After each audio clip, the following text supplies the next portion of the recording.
Good morning, viewers. Welcome to Frankly Speaking with Vibhuti Jha. As we always do, today we are again going to discuss a very important issue that relates with each one of us. It is about health, wellness, and the state of health in the field of medicine. What is happening here? As if you notice the trends and discussions that are going on with reference to the coming midterm elections, healthcare again is the top dominant issue in this process. And as we know, Mr. Obama brought Affordable Care Act to provide extensive coverage to uninsured. And there was a major fallout from the Republican side. And they even tried to dismantle that entire structure. And a lot of changes that have happened because of going away of individual mandate. There is a major confusion in the minds of people. Now, we all are concerned about our health because health is wealth. There is no substitute to that. Nobody will give away his body for any amount of money unless circumstances allow you to do that. The point of the matter remains that healthcare is an essential element of life. United States healthcare system is worth $5 trillion economy. If you were to take it as a country, it will be the 5th largest economy in the world. So what's wrong here? What is it that Republicans and Democrats and the people are talking about and they're not getting? The insurance company, the payer, the doctor, the whole universe is in a state of confusion. Nobody knows what's the best option. Despite having the best of minds, despite having an outstanding healthcare facility and structure, what is the complaint that we need to address? What needs to be done to fix it? What needs to be done to make it affordable? These are the issues we are going to discuss today. And for that, I have two wonderful panelists here today. One is a young lady, Dr. Prachi Dua. She's an ophthalmologist, and she's going to start her practice in Great Neck and Manhattan. Important part about Dr. Prachi Dua is that she's a young one. Why did she enter the field of medicine? Despite the fact that the chances and the evolution in the entire business is tough. So we will discuss with her the young person's point of view, the millennial point of view, as the saying goes. Along with her, we have Dr. Krishna Jhaveri. For the purpose of full disclosure, I'll say Dr. Krishna Jhaveri is a very dear friend. We go back many years. He is a urologist, and those of you who do not know him, he has a great sense of humor, and he's a major leader in telling jokes and making issues relevant with the jokes aside. So Dr. Jhaveri, you will be most welcome to appropriately entertain the audience for the purpose of making some points of view so relevant through a joke or a story that people can understand better. In the purpose of other side of the story is that Dr. Prachi Dua is for the first time here. So welcome to the first time for this program and your first appearance on television. Don't worry, just be yourself. Thank you. Thank you. So we will begin this conversation with asking Dr. Jhaveri to contribute. He's a specialist, these doctors are specialists, so perhaps they know very well the physician's point of view as also the patient's dilemma. And since they deal with insurance companies for their payments, perhaps they are all in the thick of the action. So Dr. Jhaveri, my thing is that ever since 1991, when I came here, I was representing a major multinational company here. And we were directed to adopt HMOs as a vehicle for health coverage. At that time, fresh off the boat, I had no clue what was HMO. I was only delighted that working for a top-class company, we had the golden plan for us. So I never experienced the trauma or the lack of whatever in the medical arena. And besides, thank God, have a good health, so never had to meet with doctors too many times. So, but then you are in the thick of it. So your thoughts on what has gone wrong in a $5 trillion economy, and from your perspective, since you know all of it, your thoughts will be very, very appreciated. First of all, Vibhuti, I must compliment you for your shows, that you pick a very relevant topic which are very helpful to the audience and the viewers. And like you mentioned, this is one of the most important topic, the health and the wealth.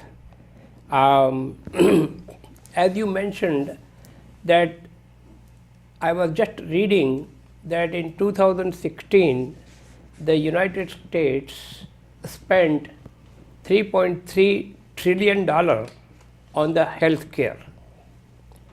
And the United States is one of the major advanced country with other 20 countries where they spend the most of the money, and unfortunately the healthcare outlook is not as great as the other countries. So apparently there is something wrong with the healthcare system, and we will discuss further. I'm glad that Dr. Prachi Dua is also here, so you have a view from the first generation doctor and the latest generation physician who can throw much more light on healthcare issues. That's wonderful. You said something very important, that the healthcare expenditure is very large, but amongst the OECD countries, Organization of Economic Cooperation and Development, that group, top 20 countries which are there, right, US ranks right at the bottom. Exactly. Even I was totally horrified to know that in 2014, the statistics says that the case of infant mortality, US ranked 156th out of 228. I hope I'm wrong, but that's the statistics of 2014 that I stumbled upon. The other part is that Medicare, these are the issues which are very hot in the country right now. Medicare, the drug prices are 80% higher than most of the countries in the world around us. So since Dr. Jhaveri passed on the buck to you, you are a young entrant in the field of medicine.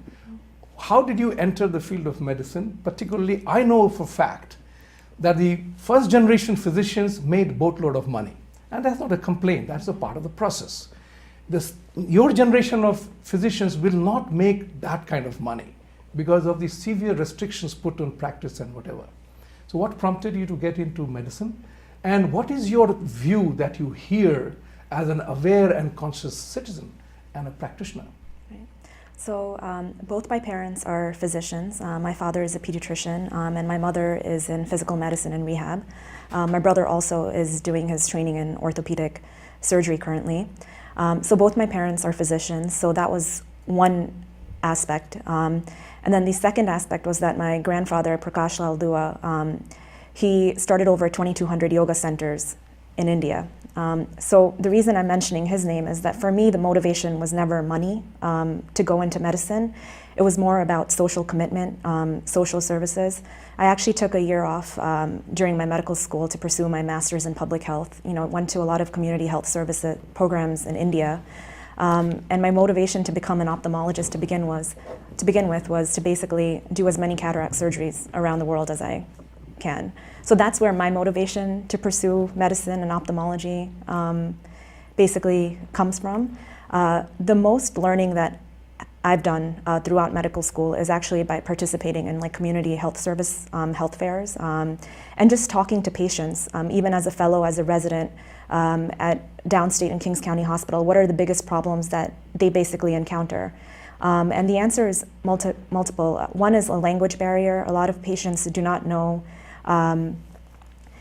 they don't understand where they can go for healthcare because they believe that doctors are charging a lot of money. They don't have an understanding that there are hospitals here that do provide services for free, including Kings County Hospital, Queens Hospital Center. So we do have programs available for them. Also, as you mentioned, the cost of drugs has been very, very high. So even depending on just the basic pharmacy that you go to, there's such a drastic price change. So what I always tell patients is to call multiple pharmacies and call your insurance company when it comes to drops, or call your doctor. You shouldn't be paying $600 for an eye drop, pre-cataract surgery. I mean, you touched upon two very important aspects. Both are very close to me, and I will I will definitely like to comment on that and then solicit your points of view on that. You talked about yoga. I'm very delighted to hear that your grandfather had 140 odd centers, yoga centers in India. 2,200. 2,200, oh my God, I apologize for that. 2,200 is plenty big. Yeah. But I'm a practitioner of meditation. Right. And I have been practicing meditation for the last 35 years. I know one thing for sure, that in the United States Department of Health has done a lot of studies because of Maharishi Mahesh Yogi's program that he brought about here in Transcendental Meditation, in which the discovery was that Transcendental Meditation, when you do 20 minutes in the morning and the evening, it reduces your stress levels. Because of that, your blood pressure is low, your cholesterol levels are low, and your heart begins to perform better. This is all documented. Now the question here is that when we know the US Department of Health has done it, it's not that India did it or Vibhuti did it. It is the US Department of Health has done that research. It has established the effects of that. It definitely forms, Dr. Jhaveri, meditation and yoga, the ancient Hindu Indian philosophy, if I may say so, they serve as a wonderful tools for prevention, even before you go for the cure. So if you are able to introduce that into the medical system, that people can get coverage for yoga and meditation, and recently Prime Minister Modi kind of re-established India's claim on yoga as an Indian philosophy. What do you have to say about that? Well, the yoga and meditation is known to, like you mentioned, lowers the blood pressure, and it improves the diabetes and cholesterol, and in general, the well-being of the human being. In America, the more bigger issue is that most of the people don't have time. They are so busy in their personal life that they do not have time for exercise, they do not have time for yoga, they do not have time for meditation, they don't have time even to go to the doctors. And that brings us to the question of preventive medicine. The preventive medicine in America, as you mentioned, out of the 20 countries, the developed countries, the preventive medicine aspect in the United States is not that great. And therefore, the people have all these kind of problems. So, if you do a yoga and meditation, certainly it will help you to be a better and healthier person.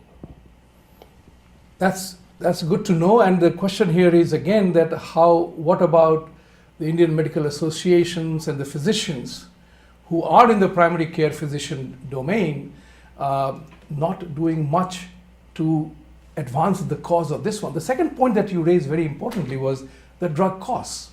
Now that's something which I personally experienced. Yeah. So there was a time in my visits to India that I go that I was impacted by the so-called brown cloud that operates from Tehran, Iran, and goes all the way to Delhi. And I contracted very severe case of COPD, which is now known as that, asthma.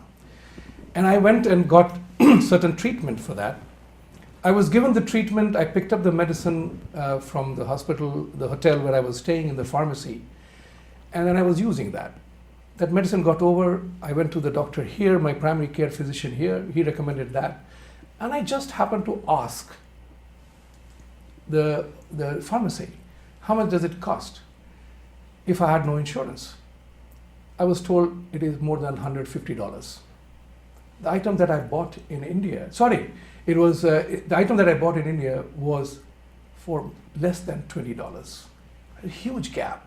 The second time I had a throat infection. In India again, I have a throat infection. I bought azithromycin. Azithromycin was 100 rupees. Here my wife had it. We went to the Rite Aid and I asked the same question. Now I'm aware of that. He said if you were not insurance, it will be $50. If it is insurance, it is $20. The funniest part was, and that's what's sharing with everybody, that when I saw the medicine carton, the package, it was I bought it in India for 110 rupees. It was sold for $20 with insurance, $50 without insurance. It was made in India. That was the element of cost of the medication that's so high. And Mr. Trump is trying to he's trying to bring a legislation to reduce the drug costs. The first effort being done in that direction. We will return to this topic continuing soon after this break, so stay with us.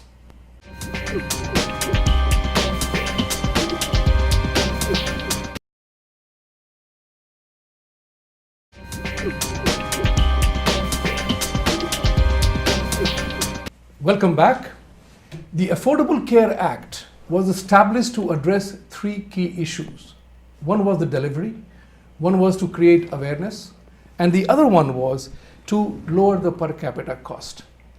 Now, obviously, all these three areas have been a problem area for the United States medical system, and nobody can perhaps say something about it better than Dr. Jhaveri, who has been in this business for many, many years, and he has dealt with all of these aspects. So Dr. Jhaveri, my inquiry with you would be, is that what was the Affordable Care Act attending to that was so objectionable for the opposition parties that they wanted to do away with it?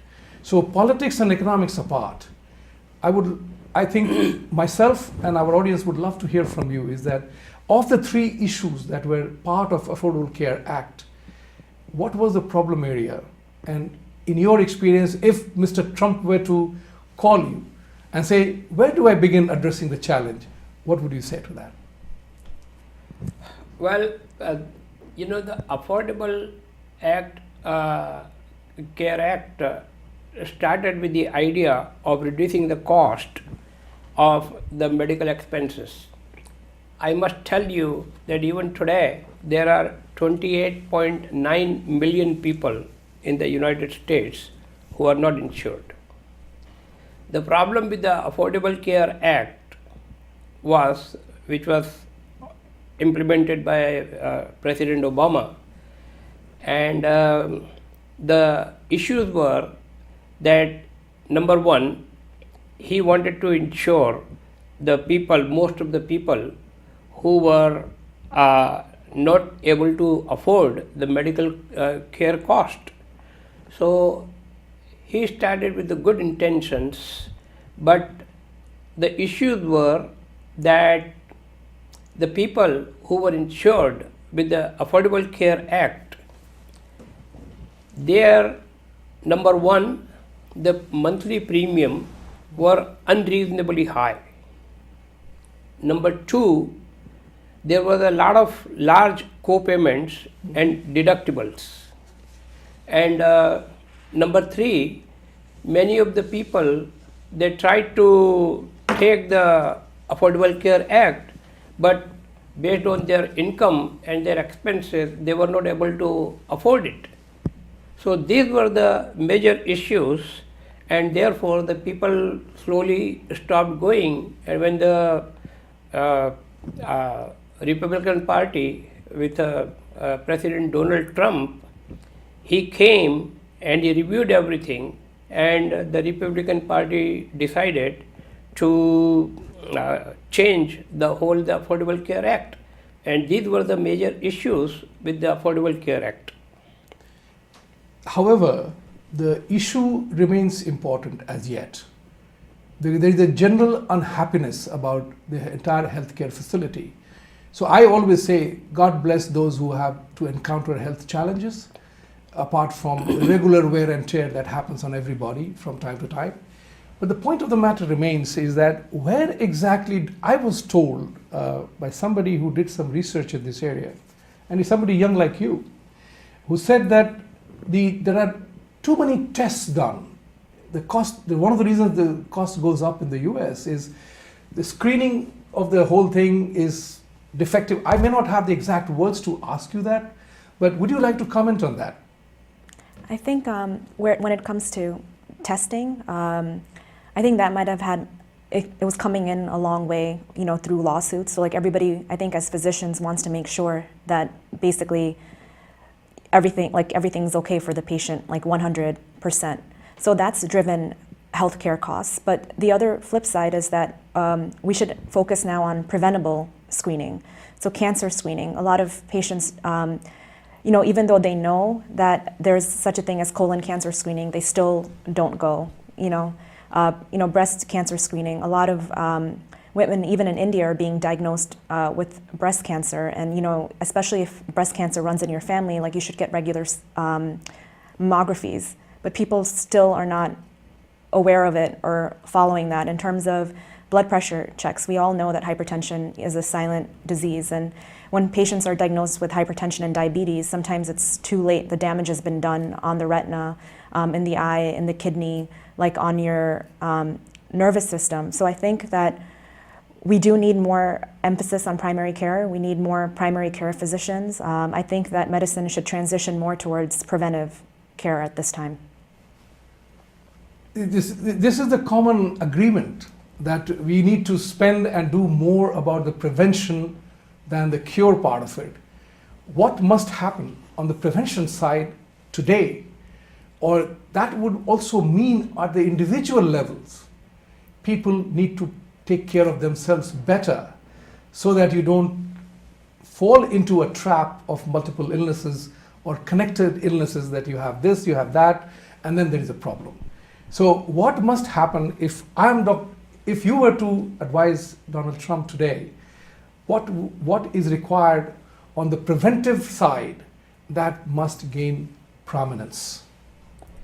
You see, one of the issues in the United States is the big issue is the litigation. You asked us that the doctors do all different kind of tests. You are absolutely right. If you go to the other countries, they don't perform that many tests as people performed in the United States. And the basic reason behind it is every physician or medical field personnel is scared to death that if they don't do this, they might get sued. And that is the reason the cost of healthcare keeps going up and up and up, because I'm a urologist, and we do a lot of things to prevent it.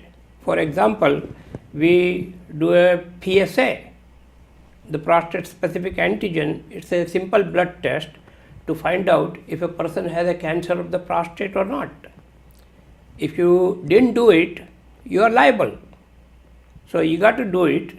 And some United States task force, they came and they said in other countries the PSA is not done routinely, so we will not allow, or the government will not pay for PSA for a certain period of time.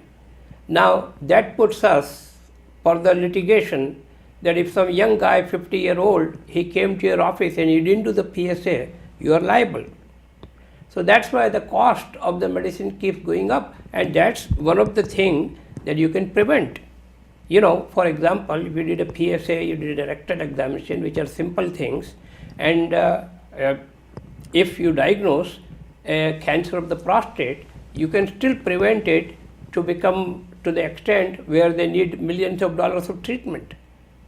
So prevention is definitely a better, provided it's authorized by the government. The prevention is absolutely essential for better upkeep and health. They always say do X, do Y to stay in good health. Now prevention is important. Now I was told by my primary care physician that since I had crossed 50, I must do colonoscopy. And I went and did that. I do not know, the doctor told me you are okay, come back after 5 years. But it gave a satisfaction that, okay, on this front I'm okay, clear. So what are the tests that people need to do from time to time periodically to make sure that this, you are not suddenly confronted with a chronic illness? Because chronic illness also sets in because some things have not been attended to or taken care of in the past by the individual. Sure. So what would you say that people, what is your message to the viewers today? Is that what they must begin to do to ensure that they don't reach a chronic stage? Even a Bentley will have a check engine sign after 100,000 miles. But the question is, it must not happen at 20,000 miles. Yeah. So what do we do to educate people that how do they take care of themselves? Yeah. Well, Prachi. yeah. So, as we said earlier, I think health is wealth. And health is not just your physical well-being. Health is your emotional well-being, your mental well-being. How do you deal with stressors in your life? How do you deal with depression? So when it comes to, we have to honor our body first before everything else. And, you know, a lot of like the Indian attitude, I think, among my parents and everything, agar kismat mein koi disease likha hai to likha hai, right? Like that, and you know, that's what prevents them That from... is the ultimate recluse yeah. of not doing something, right? Yeah, and then I always argue, and I'm like, the flip side is that you can go and make an appointment with your primary care physician, your cardiologist, just make sure that you get like an echo to make sure that your heart is okay. So I think education is very important. Just educate, and just keep on emphasizing that, you know, you should go to your primary care physician at least once a year to make sure that you're up to date with all your testing. That's a very good point, and I'll get back to you in a moment. But the other part which I wanted to ask you is that a lot of people, in terms of comparison, people say that UK health system is one of the best. Canada is talked about. Single payer system United States needs to ensure that a lot of people are covered because you kind of fix the base price of things. It's important to have the base price. It's like you go to a hotel. You go to a hotel, you pay X dollars, $100 for a single bedroom, you pay 2 beds, you pay $125, and you rent a suite, and you pay $500 for that. So has the US done that? Or do we have that kind of a existing medical pricing system that you fix the base price, and from then on, people want to add on, they can do that? Does something like that exist? Well, that's why all these HMOs came in existence. That they wanted to fix the price of every single thing. And that's the reason all these HMOs prompt up. And now the HMOs control what you can and what you can't do. You know, and that is the problem. And that's the problem. Yeah. But here is something which I wanted to also address about the litigation part that you said. I have a personal experience of a doctor I knew in California. He called me one day. I was here, so he called me to say that I want you to come to California and meet with me right now. I've sent you the ticket, fly down. And I went over there. He said to me that I'm suspending my practice, I'm getting out of my practice because I'm going to be sued. And I'm going to be sued, and in California I'm going to lose this lawsuit. And I'm stopping the practice. There was a very different reason that he called me for, but I was totally astonished that such a successful cardiac surgeon who had performed any number of cardiac surgery was going to be ruined, and he walked out of practice because of one lawsuit. What do you think the government is doing about it? Is the system doing something about it, or it is just open in the black hole? That whole problem remains as is. Where is the challenge for that? What needs to be done? People have talked about the tort reform and all that kind of stuff, but what, according to you, is needed to prevent flimsy or unnecessary lawsuits that come about against the physicians, and they are petrified of that? You know, I asked one of the patient in my office that what does the USA stand for? And he told me, you sue anybody.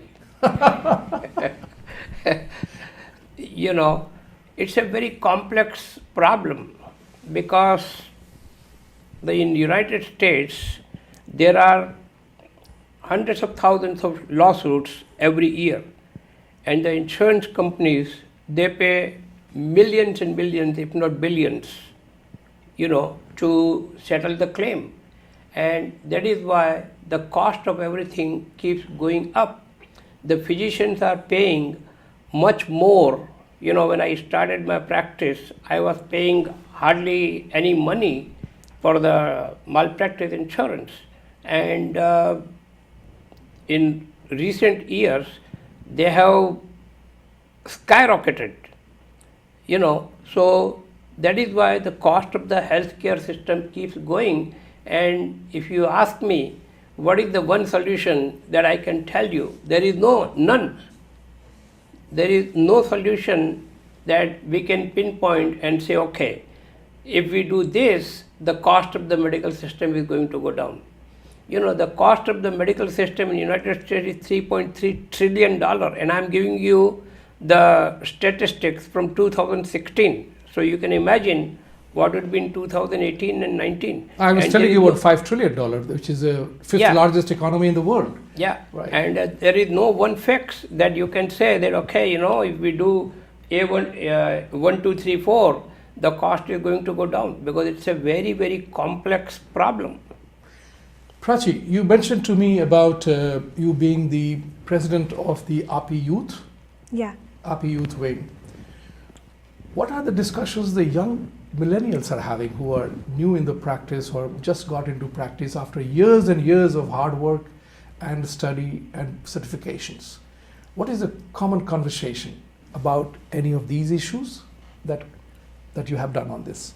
Yeah, I think there's also, now we're seeing a shift in medicine. A lot of the young physicians are interested in tech startups. Telemedicine is something that's been coming up. So basically, the American Association for Physicians of Indian Origin, we have a medical student resident fellow chapter.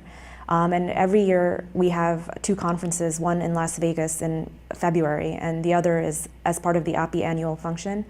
And our main purpose for these 2 conferences and to get all the medical students, residents, fellows together is basically to establish networking amongst medical students, physicians, establish mentorship programs, and just introduce other aspects of medicine that students can basically, go into. So we always invite renowned speakers throughout the country that have been very successful in the healthcare industry. I mean, you have a major load to carry, because I do know the whole country knows that the first generation physicians from India, of which you are a proud member, you people have established the quality of medical delivery for the people of America, and I have not come across any American complaining about an Indian physician. They actually say this with a matter of pride.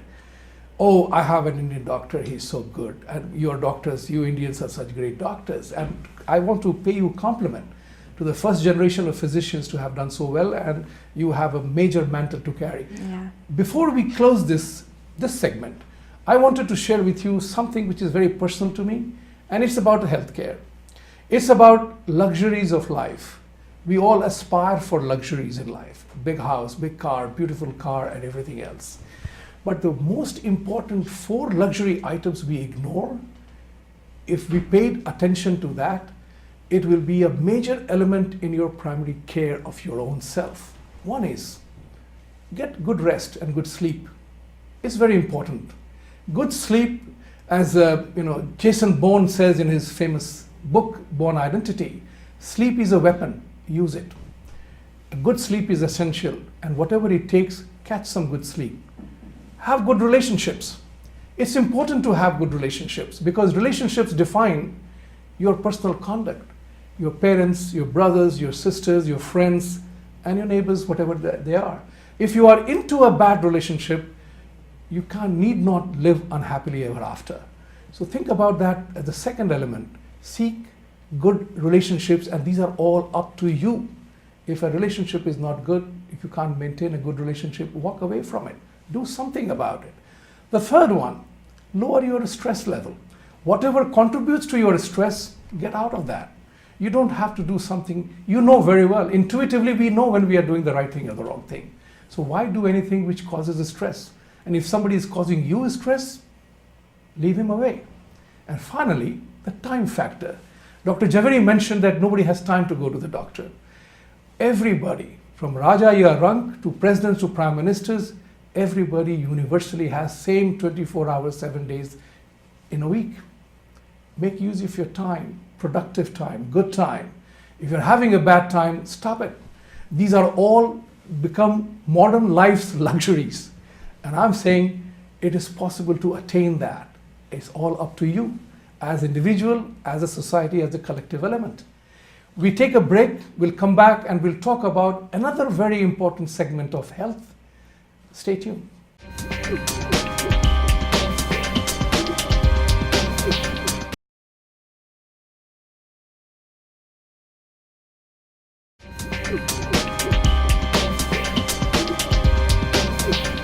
Welcome back. In this segment of the program, we are going to talk about a very important element of health. That is the political health of the country. Political health of the country is important because it impacts societies, it impacts people, it impacts communities, it impacts everybody's individual mood.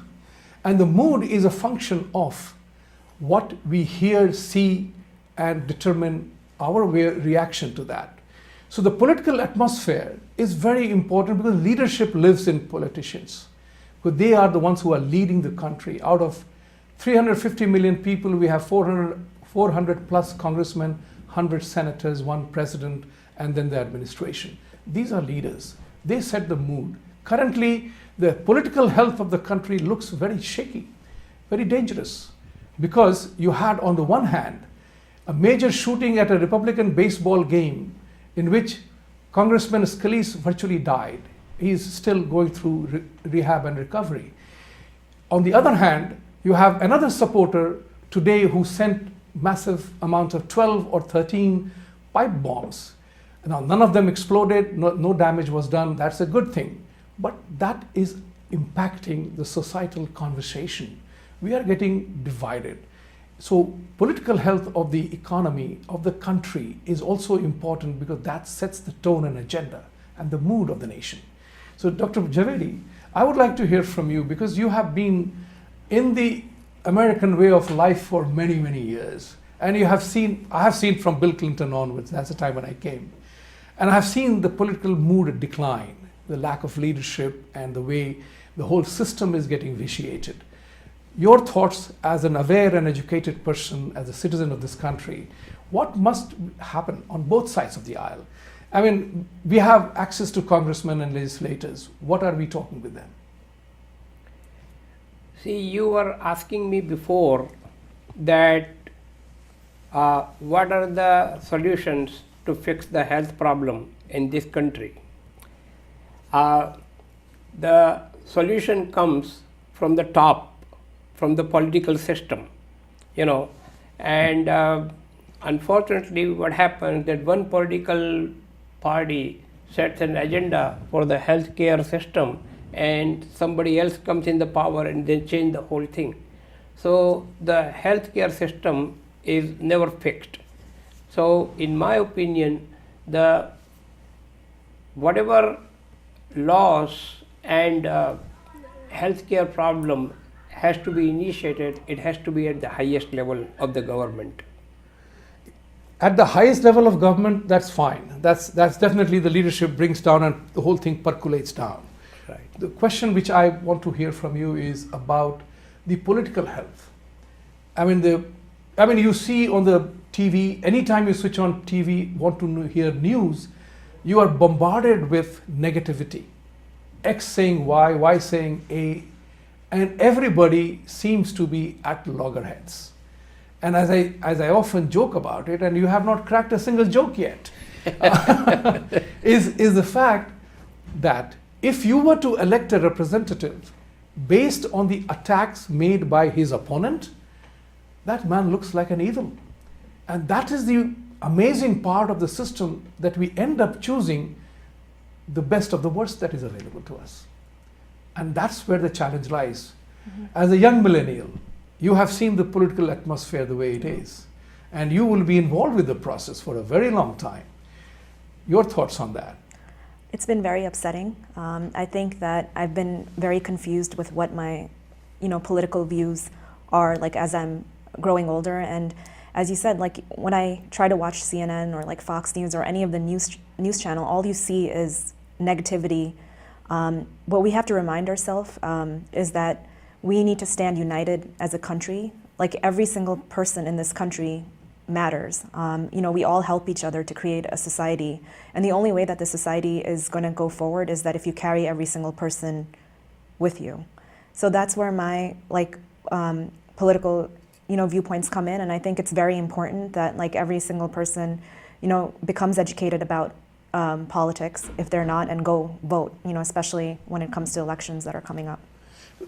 See, what happens in politics, you are very well said. I mean, I see the concern coming from a millennial that we all need to work together. We are living together in the community and society. So, but the whole thing happens is that when the politician, I mean, remember one thing, that nothing is absolute right or wrong in any given time, right? As the saying goes, even a dead clock gives correct time twice in 24 hours. The point of the matter is that politician is, in this country actually there are two clear larger parties. They believe that theirs is the best way to solve the problem. Each one believes that theirs is the best way to solve the problem, and there is no best way until, to your point, very rightly said, that unless and until you begin to believe that, yes, I'm not doing anything that hurts my country, my community, or the society that we live in. So the challenge here is, as citizens, particularly when we are told in democracy that you get the government you deserve, is this the kind of machinations of politicians that we let happen? Because everybody says, love America. Yeah, but are you doing everything that fits America best? In as many years of your experience of interaction with politicians, instead of trying to buttress them and be nice with them, are we in a position to, do we have the collective strength to approach them with objectivity that, look, you can't do anything that hurts the country or the community? Well, somebody said a good politician is one who can tell what will happen after 3 months, what will happen after 6 months, what will happen after 1 year, and then can give a proper explanation as to why they did not happen. So, like you mentioned, that the political party comes and they go, and it's very hard to pinpoint that what as a citizen we can do. Of course, we have a voting rights and we can control that, but still once the politician goes in the Washington DC, they do what they want to do, and we have no control over it. So you are saying that the swamp will exist and we can't do anything, whether who X comes or Y comes. This was a question which I was asked several years ago in one of the forums in India, actually, that the American presidents, they do X, Y, Z. What do you think about that specific president at that time of the year? He's hurting the whole process. And I said that presidents come and go, representatives come and go. Yeah. But the important thing is that how does the system survive? Regardless of Trump, Obama, Clinton, or whoever, we still stop at 2 a.m. in the morning if we are driving at a stop sign. We don't blow past that sign. That's the system. The system works. Is it possible? Is it what is happening according to you, Prachi, that are we having trust in the system and the process? Or is our trust and the system is being vitiated? So I think that we do have potential for change. Even if you see things like the Me Too movement, it brought a lot of change just in Hollywood, for example, and the same thing is happening in Bollywood as well. And we have our greatest strength today, in today's time, is media, to reach out to the people. So if we send a positive message through media, and we encourage people to vote, to become educated about politics and what they want, I think that we can bring potential for change. Oh, of course, the potential for change is there. I mean, you are absolutely right, and I totally agree with you. We can only become better. Yeah. I mean, that's the reason why so many millions of people still want to come to America. Yeah. It's a standard bearer. Well, that is why we have all this Indian organization like Prachi is a part of the API. Of course, I am also a part of the API. And this organization, to some extent, can control the politics and the health system. That's what they are there for. And there are many organizations. Of course, the API is one of the most prominent organizations. It's a national organization, and they are doing a phenomenal job. my hats off to them. But that is what we need. We need several political organizations where the Indians are involved, and they can go to the Washington DC and change the basic principles where healthcare system can be improved. That's so well said. The other part which is very important, and that's again very close to the experience part of it, is that whether exercising the franchise is the most important part in a democratic process to effect a change. At the same time, associations and organizations have an important role to play in voicing that concern and to do it effectively. The moment we begin to prevaricate or go in doubt, if we begin to believe the government is the only one that will do everything, but as I said to you in the previous segment, that the 4 luxuries of life, they are yours, and it's up to you to do it as an individual, because we deserve a better governance, we deserve a better management of the economy. I mean, let's put it frankly speaking, apart from the political atmosphere, in the economic front, Mr. Trump has done extraordinarily well. I mean, to have 4.2% growth rate, but for 2 consecutive quarters, and doing well in terms of money coming in, employment records being broken in every segment of the economy. If the political toning is, modulated a bit, I think health will become better. So health and wellness, we discussed a lot of things today. Next week, we will talk about another exciting topic which relates to India. Stay tuned for next week. Thank you very much for being with us. I want to thank my panel. Prachi, I hope you had a good first experience on your television. And Dr. Jhaveri, thank you very much, my dear friend, and have a wonderful weekend.